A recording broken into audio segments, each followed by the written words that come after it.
আমাদের সহচর অপমান করে আমাকে ফিরিয়ে দিলে, অনায়াসে আমাকে বলে দিল আমার এই রক্তবস্ত্রে আড়ালে নারীর উপযুক্ত শয়তান আছে। না না, কিসের জন্য জীবন? কেন আমি হিমান্তির উপর ভালোবাসাকে ফিরিয়ে দিলাম? না না, সামান্য একজন ভিল কন্যা তাকে খুদে বন্দি করে রেখে দিল। না না না, আজ আমি হিমান্তির কাছে যাব, আজই যাব।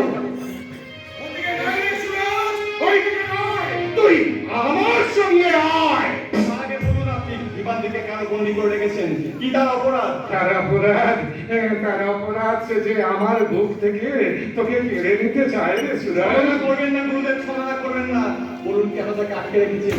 হ্যাঁ, সব মায়ের আদেশে আমি তোকে বন্দি করে রেখেছিলাম রে।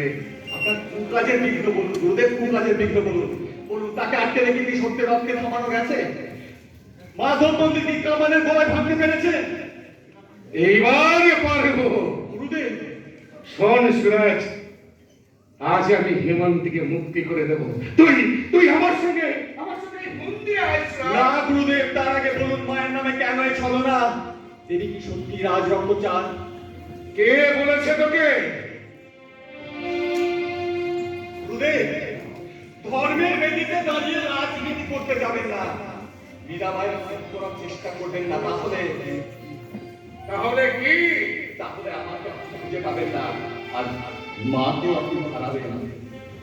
নির্বোধ যুবক, ধর্মনীতির মধ্যে রাজনীতি জড়িয়ে আছে। রানা ভোজ যখন বলিদানের উপর থেকে নিষেধাজ্ঞা তুলে দিয়েছে, তখন তাকে বাঁচিয়ে রাখা যায়, কিন্তু মীরাবাইকে কিন্তু মরতেই হবে। ওই মীরাবাইয়ের মৃত্যুতে এই রুদ্রদেবের জয়। ওই মীরাবাই গান গাইতে গাইতে এই দিকেই আসছে।